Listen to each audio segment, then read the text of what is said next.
We're gonna do this tier list. Okay, we're gonna give the tier list, my thoughts and opinions on all the bosses, and I guess for looking at this, other things we came across throughout the game. All right, I'm gonna do this. I'm gonna try to do this in the order that we fought them rather than the alphabetical order that it's all here. Ancient Dragon, not Ancient Dragon Man. First guy we thought was Black Jail Knight. This guy was welcome to Shadow of the Erdtree. Actually is, what's his face on here? Is Logan on here? He's the first guy I actually fought. He was the true welcome. No, he wasn't. No, he's not. He's not on here. Logan's not on here. The named guy we fought. Okay, with the beast claws. He was the first guy we fought. He was kind of a welcome to the expansion, but this guy, I think I died to him 10 times. Oh yeah, we've got to set up these categories. All right.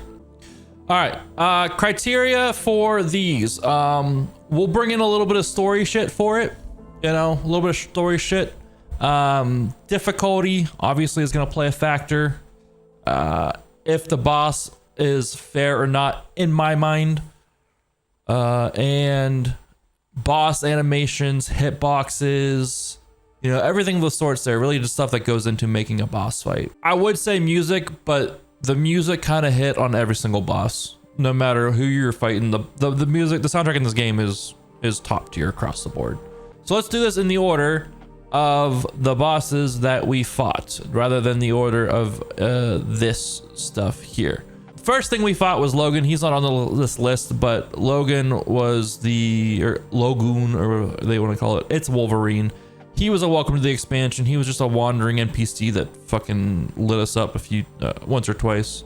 But the first actual boss we fought was the Black Jail Knight. This guy was a great introduction to this expansion. He wasn't overly difficult. If you're running a strength build and can stagger enemies, you could just get him locked down for the most part. But if you let him hit you, he would take out your health in like 2 or 3 hits, because none of us had Shadow Tree blessings on ourselves, which would have helped out immensely if we came back and fought this guy.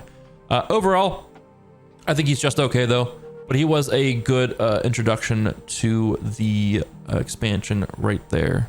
Next boss that we fought, I have to look at the list here. I believe the next, let's just go in alphabetical order. I'm not going to find these in the order that I fought them. Now that I'm thinking about this is going to take way too long. Ancient Dragon Man. I love the Ancient Dragon Man only because he sent us down a amazing quest line. He started the path towards the rest of the dragon stuff, to getting us our dragon form and everything of the sorts with the expansion. I love dragons personally, and all sorts of lore and all sorts of media and stuff like that. And I really did enjoy him. I think he's he's a well-designed boss. So you get his weapon and stuff. Well-designed model. You can get this dragon form later on if you find one of the paintings and one of the painting locations and so on and so forth. So I really did enjoy the Ancient Dragon Man overall, mainly because he put us down that quest line, or he was part, like the beginning of the quest line of all the dragon stuff. Ancient Dragon Senesax. This boss farmed me the hardest in this expansion. I spent 4 hours on Ancient Dragon Senesax total.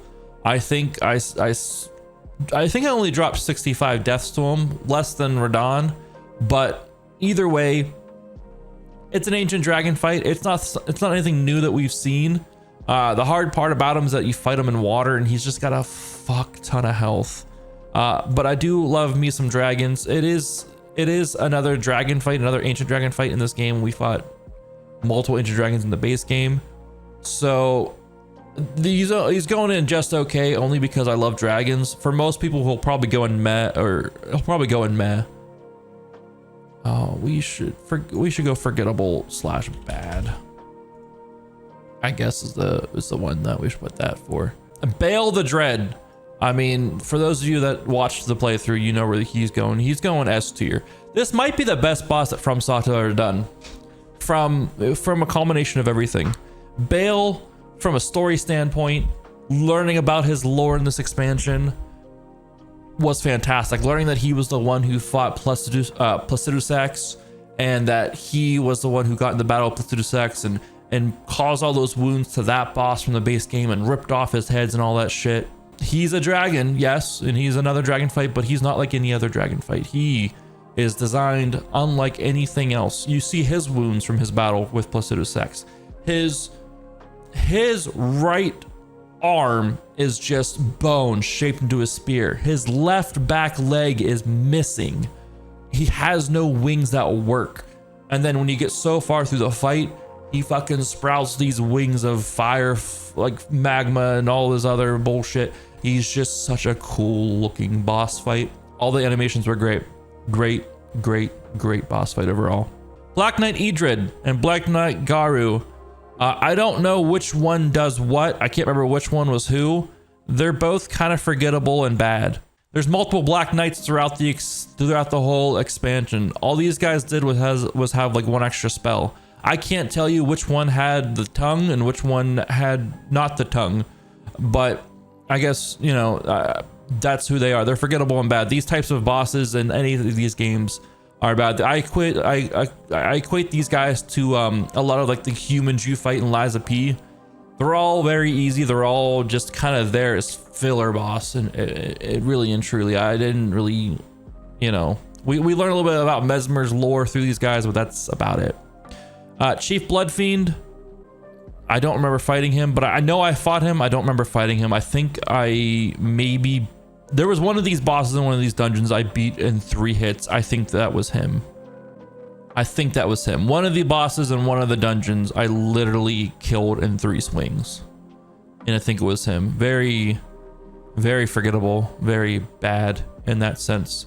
Commander Gaius. This guy's a hot button topic. I went around and read some things and watched some things on Commander Gaius. You know, as I progressed through the game, I went back and saw what people were thinking about the bosses as I was clearing them, because I didn't want any spoilers or anything of the sorts. Everyone doesn't seem to like Commander Gaius. Everyone thinks the hitboxes are bad. Everyone seems to think it's a bad boss design and yada yada yada and so on and so forth. But these are also the same people that spent 5, 6, 7 hours fighting the Tree Sentinel at the very beginning of the game when he's the first enemy you see walking around. Commander Gaius is just a Tree Sentinel with a few extra attacks. Honestly and truly, that's what this guy fucking is. He's got a few extra attacks that the Tree Sentinels have. I think he's okay. He's just okay.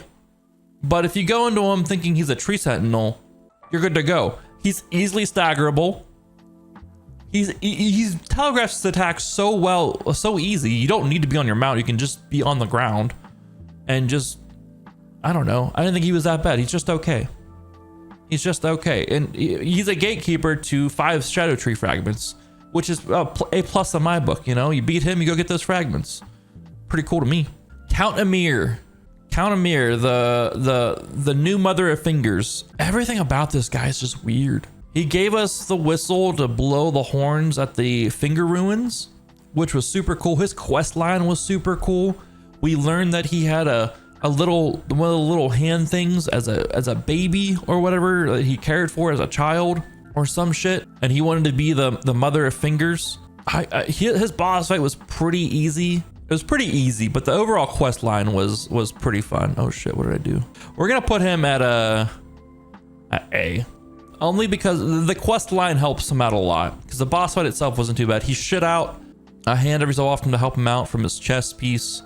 But like, as far as his model and stuff goes, he looked really cool. His actual spells and stuff looked really cool, but the boss fight was overall easy. But I would call it a pretty fun fight. You know, overall, the story carries him for the most part. Cursed Blade Labyrinth. Maybe this is the one I 3-shot. This is the one that made everything go dark and then came at us. I think I 3-shot this one. Very forgettable, very easy. You fight these guys all throughout the expansion. It's those little guys that dance around with the back blade, like circular weapons. Really just forgettable. Dancer of Ranah. You find her in the Cerulean Coast, in the little mausoleum on the island that's out on its own. You have to go through a tunnel to get to it. Really cool looking moveset. She has a really devastating perfume attack that she does. You get a really cool armor set and a really cool set of weapons that if you pair it all together, like her armor set increases the damage you do of dancing moves, which she has her own blades that has like a dancing move set to it. And then there's another set of blades that are actually better than hers. I can't remember what they're called, that has like a dancing move set. and it apparently completely juices those blades. So you get a pretty cool armor set, pretty cool like buffs from it all. You know, she's pretty okay. Death Knight version 1. I can't remember if I can't tell if this is the one with the 2 weapons or the 1. This guy with the dual axes. So these guys, the story behind these guys is they are the protectors of Godwyn, the first one to die of the demigods. He died to the death rim. These guys are the protector of Godwyn and his body. And we found his body multiple times throughout the expansion. One in this guy's fight room and one in the other Divine Death Knight versions thing. They're both going to go at A. They both had pretty fun designs in terms of boss fights go. Cool use of electricity. They have the command grab that completely life steals your shit and completely fills them back to health. So you have to be careful of that, which I think is I think that's a cool attack that does punish you. The boss itself, he's very punishing. If you don't dodge his attacks and don't read properly and swing at the wrong time, you will get punished. And I do like that. I do like bosses that punish you for making mistakes. You know, you have to read the boss properly and attack right. I do like that when it comes to these guys. This one had 2 axes that he would dual wield and they were charged with lightning. And this guy had like a great axe that he would use that you get charged with lightning. And they both were really good boss fights, if you ask me. I really enjoyed them. Deathrite Bird, buffed. Fucking Deathrite Birds are just awful fights in general. And the area that this guy was put in, surrounded by all of the, I called them shit birds, but all of the birds, like the golem birds or whatever, like surrounded by 6 of them. So you have to carefully go around the area, clear out those birds, just so you could fight this guy fair without having those interrupts. Just a annoying fight. These guys are annoying to fight in general. And with their juiced fucking spells in this with the frostfire and just frostbite and all that stuff, it was really rough.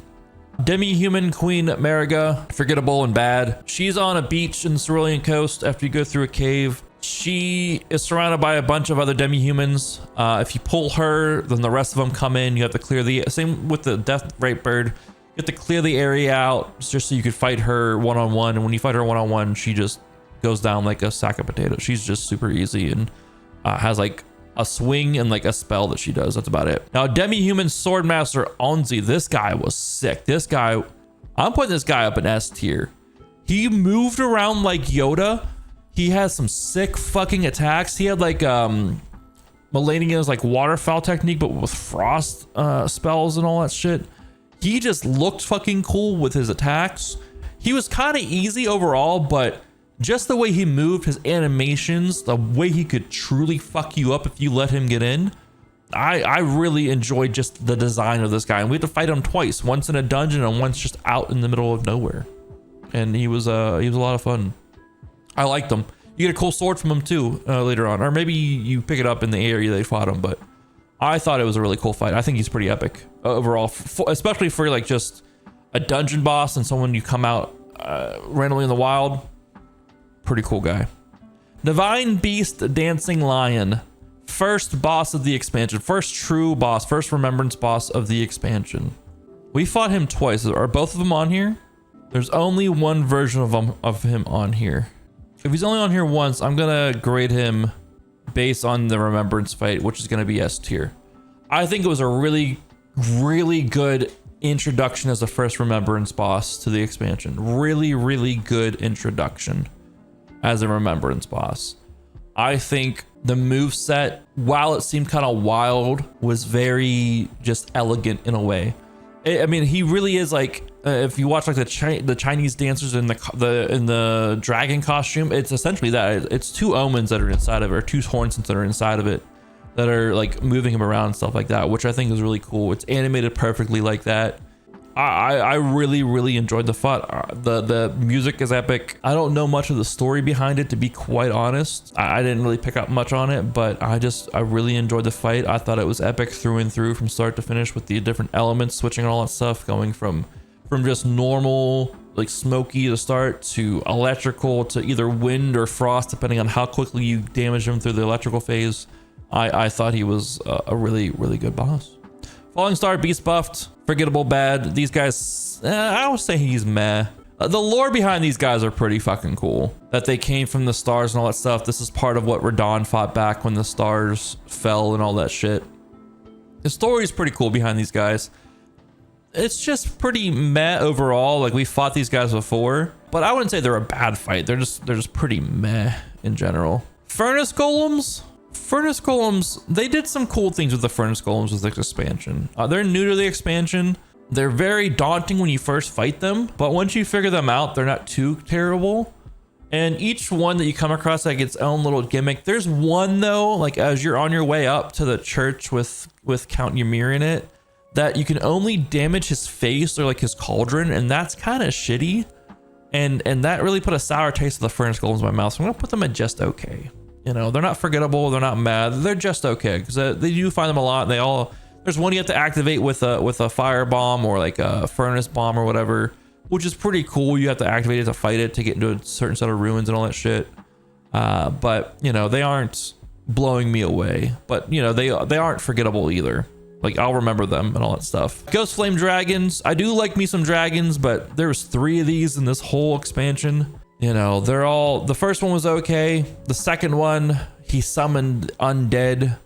And then the third one, you fought him with a bunch of the Black Knights and all that stuff. Like, they're just kind of meh overall. Like, if there was only one and it was a little bit more of an epic setting, I would probably bump it up, but he's just kind of meh.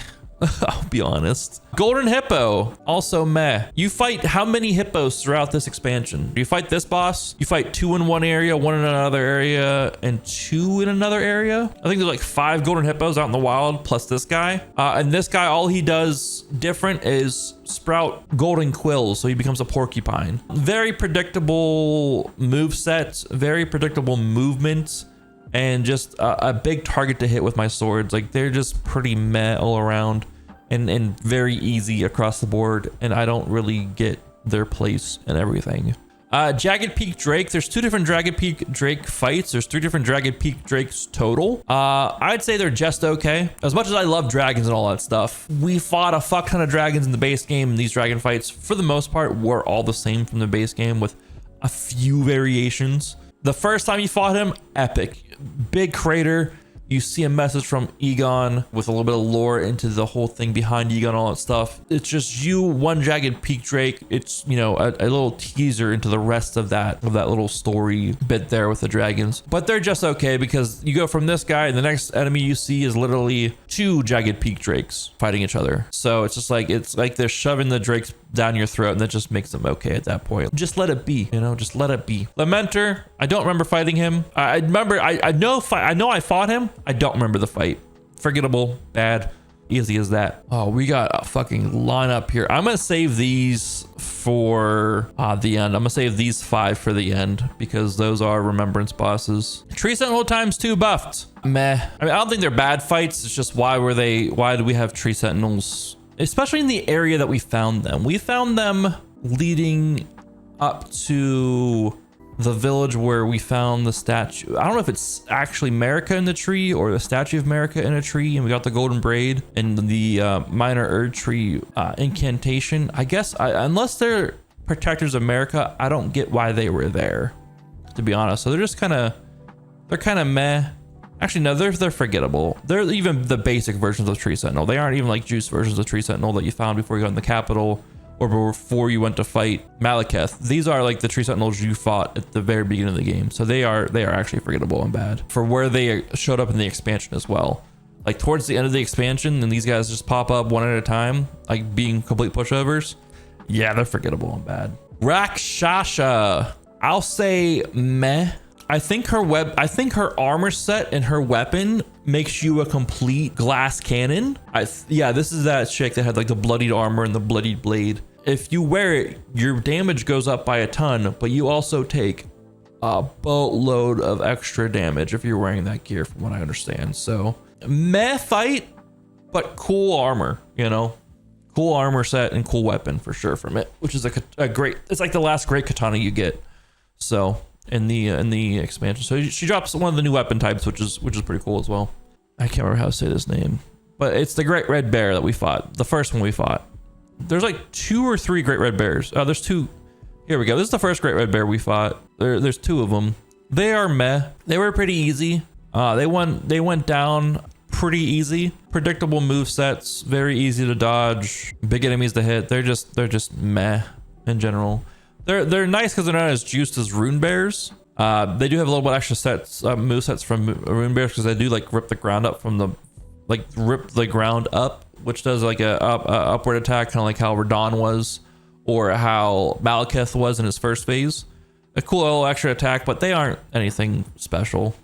Red Bear, forgettable, bad. I mean, you get his armor set, which is cool, and I think you get his weapon, but I mean, this guy fell over like a sack of potatoes. The game's trying to make fun of him because he's trying to come up with his own like bear communion. He's gonna come up with his own incantations, his own communion of spells and all that stuff, and people just don't take him seriously, which in turn, I don't take him seriously because he kind of just fell over.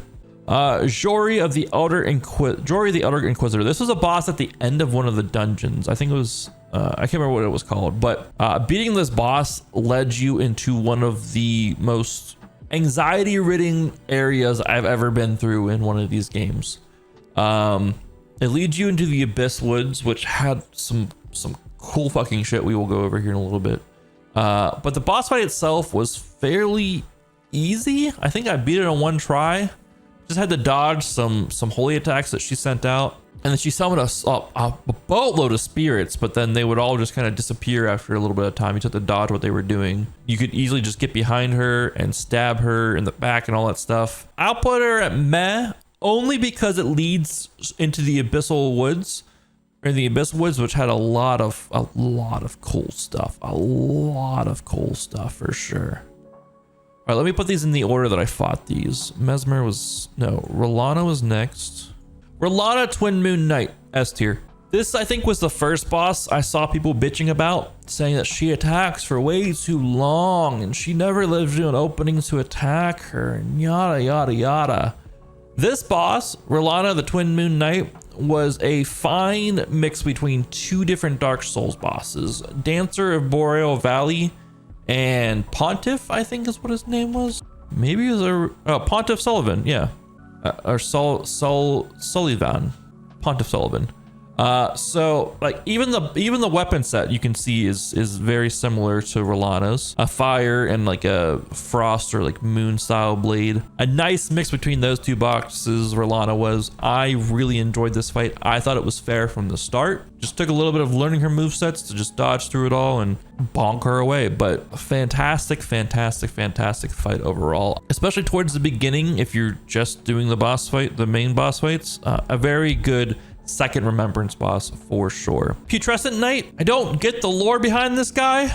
I don't get much from it. He's okay. He's like a skeleton oozy motherfucker that's riding on a skeleton horse, and sometimes he'll attack you from the back of the horse, sometimes he'll jump off the horse, he'll dash at you, the horse will dash at you, he'll dash at you, the horse will dash at you, he'll dash at you again, then he'll go back on his horse. Interesting fight. He does some frost damage to you that it's like a big attack that just kind of covers the whole area. It's really hard to dodge it, but he's a pretty okay fight. I didn't hate it. I didn't find it overly difficult, but I wasn't blown away by it either. Mesmer the Impaler. The next boss that I heard was just so difficult and I could never beat it. He's so oppressive and yada yada yada. S tier. S tier, S tier, S tier, S tier, S tier.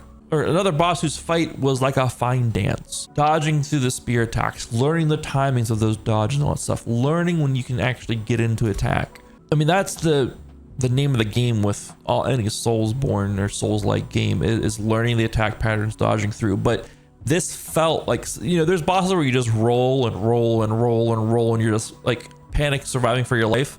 This felt like a fine dance from start to finish. This was a boss that, off pure gamer instinct, I had him down to like 20% on my second try with him.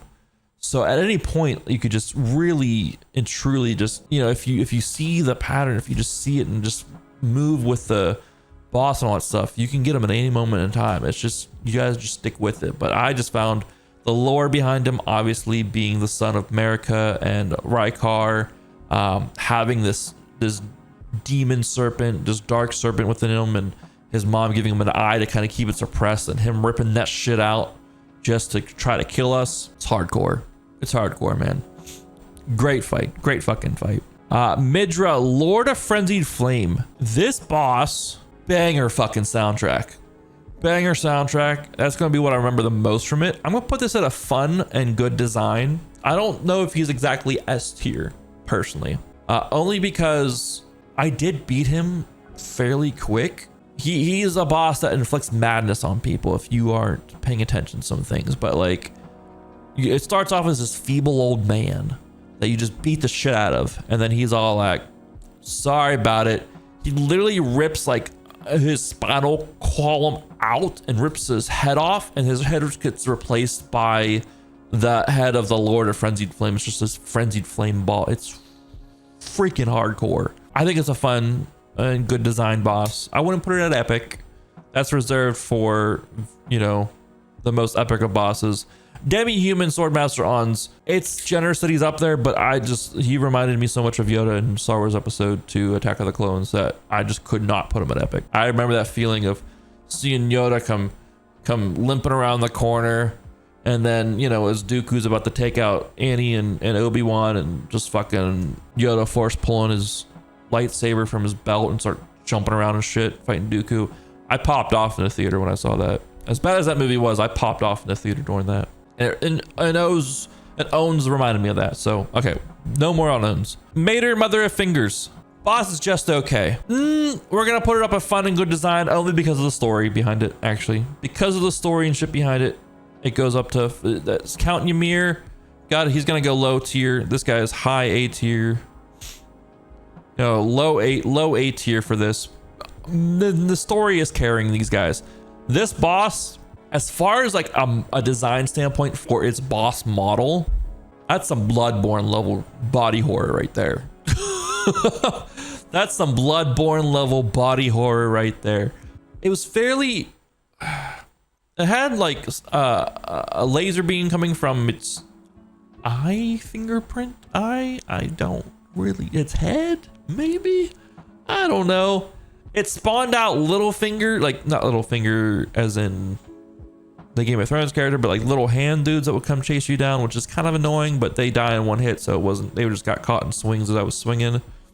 It had some cool visual effects for spells and all that shit. And overall, like, you know, I'll remember it mainly based on like how the boss visually is in the storyline, but I won't remember much of the movesets, I'll be honest. The Shadow Tree Avatar. This boss is just okay in my mind. I think I beat it sub 10 deaths. It caught me. Its whole gimmick is you kill it and it comes back. You kill it and it comes back a third time. If you get a, you know, as you deplete its health bar, it'll slump over. If you go for the critical attack on it, it comes back with less health, which helps out overall with the fight. And then if you kill the second health bar and you get the critical strike, it comes back with even less health, I think. But it makes the fight a lot easier. But you know, you have to kill it 3 times. It doesn't have a lot of health. If you attack its sunflower bit, it takes a ton of damage, especially with a strength build. You know, it's just okay. It's just okay. It's better than all the other avatars of the Erdtree that you fought in the base game, that's for sure, but it's not anything great. Ramana, Saint of the Bud, the goddess of Scarlet Rot, I believe. The centipede chick with the spear and the butterflies. I really liked my first 2 attempts. I was unsure of this fight, but overall, I really enjoyed this boss fight from a visual standpoint. There are some issues with the fight. I don't get much of the lore behind her. I guess I think maybe after Millennia died, the bug people were looking for a new Lord of Scarlet Rot, and then she was it. I don't know much about the story bits. She has some hitbox issues. Like, this is a boss where I actually noticed some hitbox issues where like I would go to swing and I'd swing through her and I wouldn't do damage, even though she was just standing there. So that was kind of weird. Another boss that's kind of like a fine dance. You know, her attacks are very well telegraphed, very easy to see, and visually it's just a very vibrant and stunning fight. I really did enjoy it. I guess the last boss on here, another one I wanted to mention was the fight before Radahn, Consort of Miquella. There is a optional fight right before this fight where you fight all of the followers of Miquella, or you get invited to fight all the followers of Miquella. I don't know what happens if you don't. I decided to fight them just for the base of the story purposes, where like, you know, it would make sense that you go through them to get to Mikola. They are the followers of Mikola. They are the ones who are trying to protect Mikola and all that fun stuff. Mikola has promised them the world, and it makes sense that you would have to fight them to go through. I don't know why it's an optional thing, probably because the fight's kind of bullshit. Mainly you fight, Lady Freya, you fight the Horn Scent dude, you fight Mor in his big ass shield and armor, you fight Dryleaf Dane, you fight Needle Knight Lita. And it starts off with Freya, and if you kill her in enough time, you can fight her one-on-one, and then you can fight the Horn Scent one-on-one. But then Mor comes out, he's in a ton of armor, so you're not gonna kill him quick enough. And then Dryleaf Dane comes out, and he's a martial artist, and he's just kicking your ass with punches and kicks and all that stuff. And then Lita comes in, so you're fighting 3v1. They all heal, so all you're doing, and then Mor throws Scarlet Rot bottles at, like pots at you that just instantly inflict you with Scarlet Rot if they hit. It's kind of a bullshit fight. It's kind of a fight full of just running away and swinging when you can, running away, swinging when you can, running away, swinging when you can. Oh, look, they healed back to full, running away, swinging when you can, trying to bait Dryleaf Dane out because he's a super fast one to where you can hit him a few times on his own. And, that's all that fight is. I was a strength build, and when I hit them, they would get staggered, which was nice.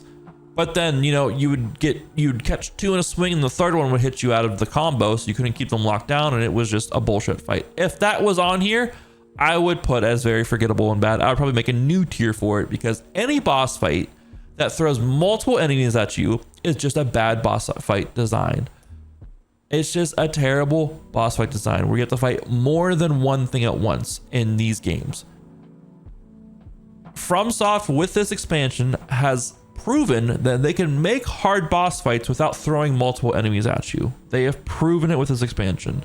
I really hope that they don't fall down the rabbit hole anymore of, look at this hard bite or hard boss fight. Ha ha ha. We're sending 2, 3, 4 enemies at you. That's hard, isn't it? No, it's fucking tedious and it's bullshit. It's not hard. It's just that. Anyone can run away, hit once, run away, hit once, run away, hit once. That's not hard. That's just tedious and shitty. And I really hope that FromSoft looks at all of these great boss fights that they have done where you're fighting one enemy and keeps that up. That's my rant of the optional boss fight that you could just completely skip, but I decided to do anyways. Last boss of this tier list, Radahn, Consort of Mikola. This boss is a hot boss of contention. A lot of people think that this boss is bullshit. A lot of people think that this boss is fantastic. This is a boss that I don't think anyone will ever agree on.